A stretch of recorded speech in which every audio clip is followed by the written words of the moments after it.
Judge Jackson, welcome. We met recently in my office, and we have seen you in this committee before, and we are so happy to have you back.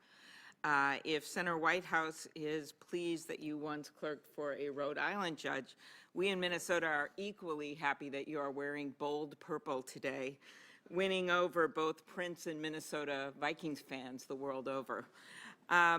I'd like to welcome your husband, Patrick, and your two daughters and your other family members and friends. It is clear that your family, starting with your parents, who I got to meet, who are sitting there in the front row, who once worked as teachers, that your family has been a constant source of inspiration and support for you. My mom taught second grade until she was 70 years old, so I know firsthand it's pretty great to have a parent who was also a teacher and they never stopped checking your spelling. As a lawyer who also balanced work with parenthood myself, I particularly enjoyed your story, Judge, about sitting with your dad. You had a coloring book and he was studying his law books. While these hearings are truly an opportunity, as my colleagues have pointed out, for Americans to get to know your legal acumen, we also learn about your background, your experiences, your values, and for so many of us, including people watching this hearing across the country, our values start with our family. There's something else particularly special about this hearing, of course. You've been nominated by President Biden as the first Black woman to serve on the Supreme Court. That's historic, with 115 justices having served so far in our history. You're the first Black woman, and it's long past time. In fact, this entire hearing is about opening things up. The hearing room, we've opened it up with actual guests for the first time in a while. And you're opening up the Senate and the court by virtue of your very presence. You, Judge, are opening a door that's long been shut to so many. And by virtue of your strong presence, your skills, your experience, you are showing so many little girls and little boys across the country that anything and everything is possible. We're here to carry out one of this committee's most solemn constitutional obligations, to advise and consent on President Biden's nomination to the Supreme Court. But this is also a time for us to consider the Supreme Court's place in our democracy and how it impacts people. You've been nominated to Justice Breyer's seat. You clerked for him, and I know he's been and is a wonderful mentor to you. So I'd like to start with some of his words. Justice Breyer once wrote that the Supreme Court must help maintain public acceptance of its own legitimacy. He said, "It can do this best by helping ensure that the Constitution remains workable in a broad sense of the term. Specifically, it can and should interpret the Constitution in a way that works for the people of today." Making it work for the people of today. Those words, his words, are highly relevant to the court. And Justice Breyer didn't just write about those values. In his 27 years on the court, he lived them. He approached cases with a pragmatic view of the law, and he understood that reference to the Constitution requires not just a respect for the past, although it does that, but also an eye toward the future. As we are here to confirm a new justice for his seat, I urge my colleagues to remember his words about how the court must consider the effect of its actions on people's lives, how it must be able to see the real people at the other end of its rulings, like Americans who are one Supreme Court decision away from losing their health insurance, or one court decision away from the ability to make their own health care choices, or the dreamers who could lose the only country they've ever known, or the people who waited for hours in the rain one recent election day in Wisconsin, wearing garbage bags and homemade masks in the middle of what would soon become a global pandemic, just to cast a ballot, just to exercise their constitutional right to vote. The court decides cases with life-changing consequences for people. It makes decisions that dictate health and safety standards for workers, protections for seniors, whether we can have clean air and clean water. The Supreme Court issues rulings that can determine who can make their voices heard in our democracy, and how they can do it. So, Judge Jackson, this week I look forward to hearing more on your views about the real-world implications of the law and about how you will respect the Constitution and legal precedent, all the while striving to ensure we have a court that works for the American people. Judge, I believe you have exactly the sort of understanding of what the law means in people's lives that Americans would want in a justice.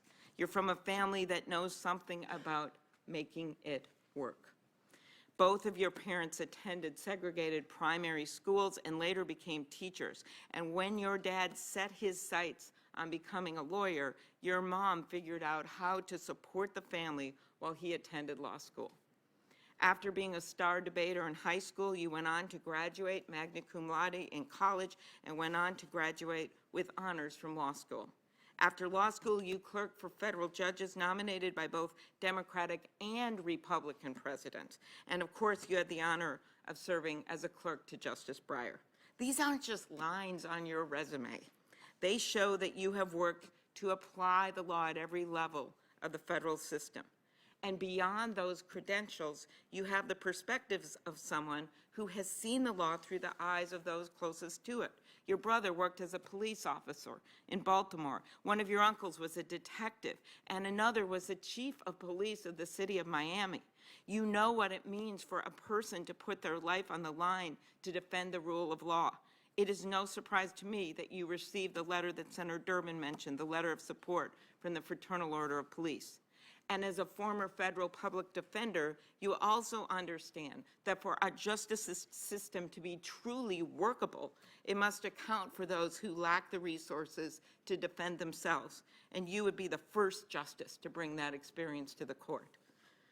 Judge, I believe it is because of your experience and respect for the law that the Senate has confirmed you 3 times with bipartisan support as Vice Chair and Commissioner of the U.S. Sentencing Commission, Judge on the D.C. District Court, and most recently the D.C. Circuit Court of Appeals. In each of these roles, you've lived up to that bipartisan support. As a commissioner, over 90% of the votes you participated in were either unanimous or voice votes. As a district court judge, you wrote nearly 600 opinions, applying the law and precedent to the facts fairly and impartially without regard to your personal views. I will note that if you are confirmed, you will join Justice Sotomayor as the only other justice on the bench with experience as a trial court judge. As a circuit court judge, you have written decisions joined by judges appointed by presidents of both parties. And let's not forget, you have 9 years of judicial experience, more than 4 other justices currently on the court prior to their confirmations. Not that we're counting. Judge Jackson, and I expect this to come through loud and clear during these hearings, you have the experience and record of a jurist who is dedicated to the fair application of the law, committed to consensus, and determined to make sure that the court and the Constitution work for the people of today. And one last point. Judge, your confirmation hearing comes at a moment in our history when the people of this country are once again seeing, this time in Ukraine, that democracy can never be taken for granted. Eternal vigilance, it's been said, is the price of liberty.